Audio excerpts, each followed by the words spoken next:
revenir à la question européenne. Alors, moi, ce qui m'a étonné quand même, c'est que vous avez publié 2 livres sur la question européenne. L'Europe, c'est la guerre. Et l'autre, le titre m'échappe pour l'instant, mais ça vous reviendra certainement à vous. Le syndrome de l'ortolan, voilà. Pourtant, quel beau titre. C'est gastronomique. Et on vous a pratiquement pas entendu pendant cette campagne. Pourquoi êtes-vous resté dans ce silence boudeur, jaloux, je sais pas comment il faut dire. Non, mais tu sais, il y a plusieurs manières d'être présent. C'est pas toujours, c'est que ce sont les personnes qu'on entend le moins que parfois qui sont le plus écoutées. Bon, donc, et bien en plus il faut anticiper. C'est-à-dire que j'avais effectivement écrit 2 livres complets, lettres ouvertes à ceux qui croient encore que l'Europe c'est la paix. Et le titre que j'avais choisi, mais Albin Michel avait préféré changer, c'est l'Europe c'est la guerre. Donc je trouve que c'est un bon titre. Statut, faut être clair. Bon, et 5 ans après, donc j'avais écrit le syndrome de l'ortolan, donc qui montrait comment le modèle que j'avais détaillé en 92 fonctionnait, et c'est un modèle extrêmement simple, c'est l'inversion. C'est-à-dire que blanc c'est noir, etc., etc. Et le sous-titre le plus important dans le syndrome de l'ortolan, c'était appel au président de la République pour qu'il révèle la guerre que nous font les États-Unis et sorte ainsi la France du piège européen. Bon, donc effectivement, je n'ai pas été présent de manière très audible, mais les concepts ont suivi leur chemin, et actuellement on est en pleine confirmation du diagnostic et surtout du modèle. Bon, parce que ce qui est très paradoxal, c'est que en fait, quand on écoute, de toute façon, le sujet n'est pas vraiment traité. C'est-à-dire qu'on a un peu l'impression d'être à l'école, à la maternelle, dans lesquelles les gens font des additions ou des multiplications sans connaître la table des multiplications.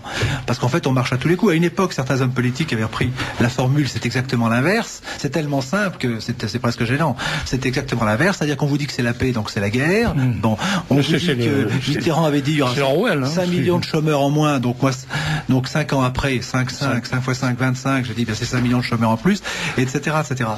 Et alors, c'est une figure très intéressante, et je ne vais pas faire une comparaison avec le linceul de Turin, mais enfin, c'est toujours très intéressant de voir des gens très intelligents qui se demandent si c'est plus l'infini ou moins l'infini. Parce qu'en principe, il y a quand même certainement un test. C'est comme l'eau, est-elle extrêmement chaude ou est-elle extrêmement froide? Bon. Et donc, on est dans cette situation. Alors, il y a les personnes qui vous disent article temps et l'autre article temps, etc., etc. Oui, ça, c'est pas inutile quand même de développer le détail de la proposition, même si c'est pas essentiel. Mais vous croyez que ça sert à égarer les esprits? Bah, si vous voulez, c'est pour ça qu'en mathématiques, on a inventé des formules. C'est pas pour toujours refaire la même opération. On lit dans certains livres qu'à une certaine époque, quand les personnes ajoutaient 3 vaches plus de vaches, ils pensaient qu'il y avait un certain type d'opération. C'est l'opération des vaches pour ajouter les vaches. Mais quand c'était des moutons, 3 moutons plus 2 moutons, ils ne savaient pas que c'était la même opération. Paraît-il, je n'en crois rien. Mais c'est un petit peu la situation actuelle. C'est la situation actuelle. Parce qu'en fait, si vous voulez, Aristote avait une formule extrêmement bonne. Il disait que tout corps tombe vers son lieu. Bon. Et donc, du point de vue opérationnel, ça veut dire que quand vous voyez la queue d'un chat, eh bien, vous savez derrière qu'il y a un chat. Alors, qu'est-ce qu'on fait maintenant dans le détail? C'est-à-dire qu'il y a un chat, il y a des gens qui regardent et qui disent, tiens, il y a des poils de chat. Oui. Alors, on va regarder ailleurs, tiens, il y a une queue de chat. Oui. Bon, et puis personne ne dit c'est un chat. Et j'appelle un chat et Rollin Fripon. C'est aussi, oui. Bon. C'est aussi la fameuse parabole de l'éléphant vu par un aveugle. Oui, alors il y a une très belle phrase il y a cet aveugle, peut-être dont vous parlez voyant, c'était Poincaré, qui disait: celui qui n'aurait vu l'éléphant qu'au microscope, que connaîtrait-il de cet animal? Donc c'était très amusant. Alors c'est très amusant parce que chacun est étonné de retrouver dans le détail ce qui est en gros. C'est-à-dire, mais personne ne nomme ce traité. Et c'est pour ça que je souhaitais. Alors, puisque on arrive maintenant bientôt au bout de la campagne. Si vous deviez vous définir l'essentiel du problème posé, l'essentiel de l'enjeu, qu'est-ce que c'est? Bien, si vous voulez, je pense qu'il y a 3 niveaux. Au début, quand je souhaitais intervenir, parce que bon, c'est toujours amusant de voir comment les choses se déplacent, mais de temps en temps, c'est amusant de dire la solution. Vous savez, comme quand vous avez des élèves. Bon, c'est-à-dire qu'en fait, il y a trois choses importantes, mais ça dépend à quel niveau on se place. Bon, ce que je comptais vous dire au départ, c'est uniquement la chose la plus élémentaire que je vais vous dire, c'est-à-dire que vous avez quelqu'un chacun de nous doit prendre une décision. C'est pas très compliqué. C'est oui, non, ou alors je vais à la pêche. Bon, donc c'est ça. Mais on va en parler dans quelques minutes. Mais on peut élever le débat. Parce que moi, ce que je trouve atterrant, c'est qu'il y a des gens extrêmement intelligents, mais qui, comme je vous dis, réinventent l'addition. Bon, c'est-à-dire, de quoi s'agit-il? C'est la fameuse phrase de Foch, de quoi s'agit-il? Et personne ne dit de ce dont il s'agit. Et il y a une chose qui est extraordinaire dans l'histoire, c'est la dimension du comique et du dramatique. Vous avez dit que c'est plus austère. D'un certain côté, c'est très drôle. Bon, la Révolution française, d'un certain côté, est extrêmement drôle. Bon, d'un autre côté, elle est tragique. Et le tragique et le comique, ça fait le tragicomique, et l'histoire est faite de tragicomique. Bon, alors, ce qui est essentiel de comprendre, je pense qu'il faut quand même l'introduire, non pas... Tout le monde fait de la géopolitique. Bon, on va faire maintenant de l'histopolitique. Hein, c'est plus important que la géographie, bon, dans ce domaine. C'est-à-dire que si on regarde les choses maintenant, si vous regardez les choses en 2 minutes, effectivement, vous ne comprenez rien. Il faut prendre du recul. Bon. Et actuellement, les personnes ont l'impression que les États-Unis, c'est quelque chose d'extrêmement important. Mais si vous placez il y a 2 siècles, les États-Unis n'étaient rien et la France est tout. Et maintenant, pour faire très très court, il semblerait, je vais faire un conditionnel, que les États-Unis soient tout et la France n'est rien. Bon, alors si vous êtes en quantitatif, Monsieur Giscard d'Estaing, qui est un très bon polytechnicien, un très bon mathématicien élémentaire, dit c'est 1%. Il y en a qui calculent. Mais au niveau, quand on se place du point de vue de la qualité, ça n'a rien à voir. C'est pas la quantité. Or, qu'est-ce qui est important actuellement? C'est de comprendre que nous sommes en fin de partie. Bon, j'ai pas dit qu'elle sera forcément maintenant, mais c'est la fin de partie de quoi? D'un jeu extraordinaire qui est le jeu de mystification du monde anglo-saxon vis-à-vis du monde latin. C'est ça le sujet. Bon. Et Tocqueville le dit d'une manière assez extraordinaire, il parle des Indiens quand il dit que, effectivement, quand on compare la civilisation, c'est-à-dire la colonisation espagnole, donc latine, et la colonisation anglo-saxonne, la grande différence, c'est qu'évidemment, les Espagnols, ils tuent, ils pillent, ils violent, etc. Mais quand ils sont fatigués, ils s'arrêtent. Tandis que les anglo-saxons, ils ne s'arrêtent jamais. C'est la très très grande différence. Et ce moyennant quoi, on peut faire l'addition, c'est comme pour Maastricht, on va le faire pour le traité européen, c'est qu'au bout du compte, quand même, il y a encore des Indiens en Amérique du Sud, et il n'y a plus d'Indiens en Amérique du Nord. C'est-à-dire qu'il y a une méthode qui est beaucoup plus efficace que l'autre. Bon. Et comment est-ce qu'elle marche? Quelle est la clé du méthode anglo-saxon? Ben, c'est le traité, c'est le juridique. Il y a de très belles pages de Tocqueville auxquelles je renvoie les lecteurs. Et donc, ce que dit Tocqueville... Et la démocratie en Amérique, il faut le lire absolument. C'est qu'il dit que tous les traités anglo-saxons sont traités. Et là, on commence à rentrer dans le sujet. C'est un traité. Et c'est un traité truqué. Bon, et effectivement, quand vous voyez si on vous fait signer un contrat, là j'invite mes auditeurs à utiliser ce principe très simple, on leur présente un contrat auquel ils ne comprennent rien. Ils vont voir 2 spécialistes. L'un spécialiste dit que c'est blanc, l'autre c'est noir. Est-ce qu'il faut signer? Eh bien c'est non. Bon, ça c'est le principe. Je sais plus qui disait, moi je ne signe pas un contrat de location d'un appartement que je n'ai pas visité, dont on ne me donne pas la clé, dont on ne m'indique même pas l'adresse. Et si on n'a pas vérifié qu'il y a le métro qui passe au-dessous, par exemple. Donc on est dans cette situation que j'ai qualifiée de guerre de représentation. Bon, c'est une guerre qui fait des morts. Et Mitterrand d'ailleurs, et dans le film de Benamou, il ne l'a pas repris, mais Mitterrand avait très bien dit que c'était une guerre à mort avec les États-Unis, une guerre à mort sans mort apparente. Si, il y a des morts apparents, mais c'est une guerre de dépopulation. Et quand on prend le différentiel, par exemple, de natalité entre l'Europe et les États-Unis, on l'a compris, c'est une destruction de la natalité, mais par le biais du chiffre qui est mon sujet. Bon, et donc le sujet, c'est une guerre de représentation. Évidemment, on va aussi on nous prépare la guerre aussi, on va en parler. Et je dis au cas où j'oublierai, c'est que c'est donc inversion. Guerre de représentation. Et dans une guerre de représentation, évidemment, quand on trompe, ce n'est ni un peu plus ni un peu moins, c'est exactement l'inverse. Donc tous ceux qui vous disent on avance un petit peu, etc., ce sont des super menteurs, comme on disait à une époque. C'était que la question, c'est l'essentiel. Alors, je reprends. Il y a un exemple, pardon, comment dirais-je, de ce mensonge par inversion pure, qui est la prétention de représenter la Constitution ou le traité constitutionnel comme un remède au déficit démocratique. On entend ça. Oui, ben alors ça c'est très amusant. C'est ce que j'appelle le coup du lapin. Déjà en 1977. Donc le temps passe. Et pourquoi je ne suis pas présent? Parce que je travaille et que nous sommes, je le dis en passant pour les lecteurs qui n'auraient pas lu, disons qu'enquête au cœur de la censure, dans le système de censure le plus puissant de tous les temps. Mais par rapport à ce que vous dites, il faut quand même un petit peu faire appel un petit peu à son intelligence. Je voudrais le dire, mais c'était ce que j'appelle le coup du lapin. Quand un lapin qui est pris à un collet, qu'est-ce qu'il faut qu'il fasse? Il vaut mieux pas bouger. Parce que plus il bouge, plus il est serré. Or, l'astuce actuellement, c'est qu'on nous dit, pour reprendre ce sujet de la démocratie, on nous dit que le déficit de démocratie va être comblé, soi-disant. Mais donc, s'il doit être comblé, c'est qu'il n'y en avait pas. Bon. Et on nous promet au niveau européen, finalement, ce qu'on nous refuse, même au niveau français. C'est-à-dire qu'en France, il n'y a aucune démocratie. On est dans un système antidémocratique, de censure, et ceux qui sont les censeurs en France nous disent qu'ils vont réduire dont nous souffrons en France et en Europe, et pour ça, qu'est-ce qu'ils demandent? Ils demandent simplement de signer un chèque en blanc, c'est-à-dire abandonner. Qu'est-ce qu'on nous demande en fait? Nous sommes actuellement un entier, c'est-à-dire un peuple souverain, et on nous propose de devenir une fraction. On dit donc, si vous devenez une fraction, évidemment, ça sera beaucoup plus démocratique. Et en fait, on demande d'abandonner tout pour rien. C'est ça le principe. Et ceux qui ont un petit peu le sens des affaires savent ce que c'est, que ça soit 9% ou 13%. Et d'ailleurs, Chevènement disait d'une manière extrêmement lumineuse qu'on nous promet que ça augmente. En fait, ça baisse, si vous voulez. Mais de toute façon, 13% égale 0. C'est-à-dire qu'il y a un point extrêmement important sur lequel il n'a pas été insisté, c'est que nous sommes dans une démocratie, disons, représentative, ou soi-disant représentative. Parce que quand vous avez une image qui est l'inverse de la vôtre, on est dans cette inversion, c'est qu'elle n'est pas représentative. Et le drame français, c'est qu'on a finalement des représentants qui ne nous ressemblent pas du tout, qui ne nous aiment pas, et on pourrait même dire, à les entendre, qui méprisent et qui détestent. C'est ça le drame actuellement français. C'est qu'on a une contre-représentation. Ils sont d'ailleurs enfermés dans un dilemme compliqué parce que ils se comportent exactement comme des poux.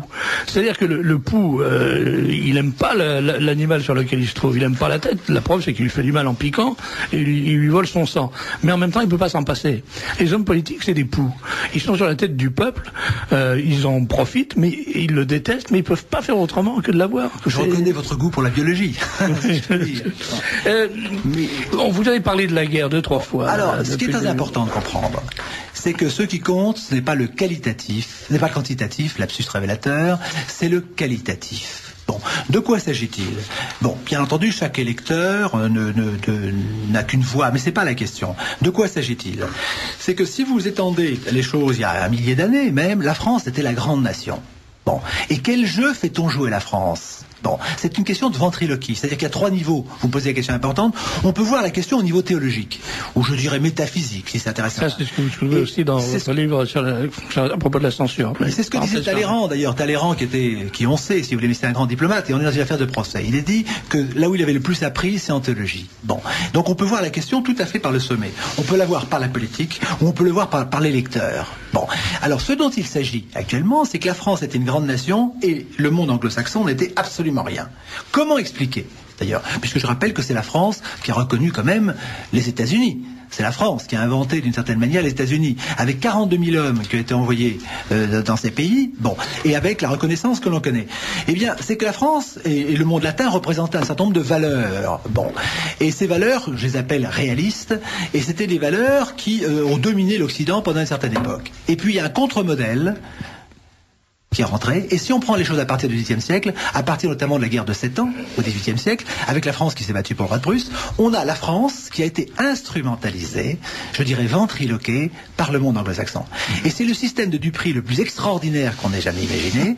C'est-à-dire que, donc, d'abord, les Français ont payé la guerre des États-Unis, bon, alors que la France avait été chassée par les insurgents, il ne faut pas l'oublier, du Canada. Et puis après, ils se sont appropriés toute l'Amérique du Nord, finalement. Bon, ensuite les Français ont financé, etc., etc. Et on arrive progressivement, à partir du XVIIIe siècle, à avoir, pour la Révolution française, qui est un système anglais, c'est-à-dire que la France est à la remorque de l'Angleterre depuis la Révolution. Alors, on tue la bête lentement, c'est-à-dire qu'on le voit à la démographie. Les Français sont tués progressivement. Bon, le système politique anglo-saxon domine le monde latin, et les latins, évidemment, un gros défaut, c'est qu'ils pensent toujours en termes de pyramide. Les anglo-saxons ont le système de lobbying actuellement qui est à Bruxelles. Et c'est pour ça que dans le traité, on nous dit on va remplacer la démocratie représentative, c'est-à-dire celle qui est visible en termes de guerre de communication, et par le système participatif.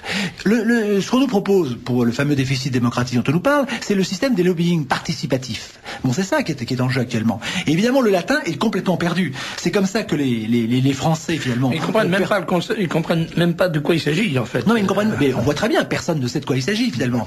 Et donc, ce dont il s'agit maintenant, c'est de boucler la boucle à partir des guerres, de ces guerres, disons, qui ont été instrumentalisées, d'ailleurs.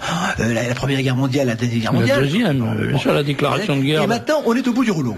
C'est-à-dire que les Français n'ont pas du tout compris. Par exemple, la philosophie des Lumières. Il y a des grands naïfs qui croient crois que c'est la philosophie française, c'est la philosophie anglaise. Mais comme le dit très bien Rivarol, par exemple, effectivement, les Anglais qui sont des empiristes ont bâti un système pratique et les Français y ont cru. Donc vous avez tous les séminaristes du XVIIIe siècle, je pense à Voltaire, je pense à tous les auteurs qui sont allés se faire recycler en Angleterre, qui ont cru à ce qu'on leur a appris, et vous savez, et qui ont fait cette philosophie qui est extrêmement intéressante d'un certain côté, qui était mixte, et qui était en fait la philosophie anglaise, et qui a détruit le système français, le système politique français. Alors on arrive maintenant au bout du rouleau, c'est-à-dire que les Français ont accepté d'être la chair à canon du monde anglo-saxon, à la Révolution, bon, et puis Première Guerre mondiale, Deuxième Guerre mondiale pour ce qu'il en restait, et maintenant on arrive au bout du compte. C'est-à-dire que ces Français qui ont naïvement cru aux idées enjôleuses du monde anglo-saxon, maintenant, il s'agit de signer maintenant l'arrêt de mort. C'est-à-dire que les électeurs maintenant vont être devant leur tombeau avec une pioche et on leur demande de creuser leur tombeau. Bon, mais c'est un système qui est connu. Vous prenez l'affaire Diels par exemple. Ceux qui étudient le système judiciaire, c'est comment on arrache une signature à quelqu'un maintenant. Alors effectivement, l'affaire Diels, c'est exactement le traité qu'on on harcèle les gens. Vous avez toutes les policiers aux autres, tous les juges d'instruction qui sont autour de la victime. Et l'affaire Diels, c'est ça. C'est-à-dire qu'au fini, il finit par avouer, il dit au fond c'est pas grave. On vous dit simplement signez que vous êtes coupable, ce n'est pas grave. Mais après, c'est là que les problèmes commencent. Et c'est ce qui va arriver. Alors, donc, la question qui se pose actuellement, c'est qu'effectivement, la France constitue encore un corps politique. Bon, les électeurs font partie d'un tout solidaire, et maintenant, ce qu'on leur demande simplement, et c'est tout à fait nouveau, c'est d'accepter, si vous voulez, le viol de la démocratie au sens plein et grec du terme, par un acte final. Alors, il y a toujours une suite possible, comme le dit très bien Delors, d'ailleurs, qui a été harcelé, Delors, parce que tout le monde sait qu'il y a un plan B, il y a même un plan B, C, D, etc. On a obligé Delors à dire qu'il n'y en avait pas. Mais tout ce qu'il dit autour, quand il nie qu'il y a un plan B, veut dire, parce qu'il essaie de garder la fierté de lui-même, quand même, et qu'il y a un plan B. Et donc la question qui se pose actuellement, c'est est-ce que vous acceptez d'être... Parce que ce qui est visé, c'est la France.